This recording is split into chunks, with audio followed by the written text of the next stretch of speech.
পুলিশি বাধা উপেক্ষা করে ঢাকায় ভারতীয় দূতাবাসের সামনে সড়কের নামকরণ শহীদ ফেলানী সড়ক করা হয়েছে।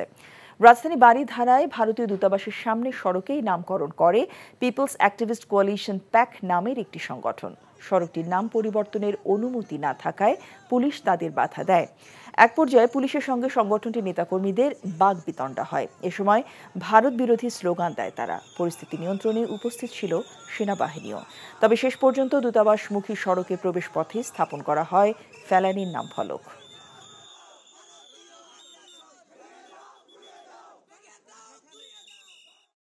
আমরা বিপ্লবী সরকার, স্বাধীন সরকার গঠন করছি। আজকে যদি আমরা স্বাধীন মতো কাজ করতে না পারি, কবে করবো? আর তাহলে কি আমাদের এই রক্ত, এই স্বাধীনতার মূল্য নাই? পুলিশরা বিগত হাসিনার আমলে যেভাবে জনগণের বিরুদ্ধে অবস্থান নিয়েছিল, একইভাবে এই জন আকাঙ্ক্ষার বিরুদ্ধে তারা অবস্থান নিয়েছে। এনজিওর কিস্তি প্রথমবার বিকাশ পেমেন্ট করলেই 20 টাকা ইনস্ট্যান্ট ক্যাশব্যাক।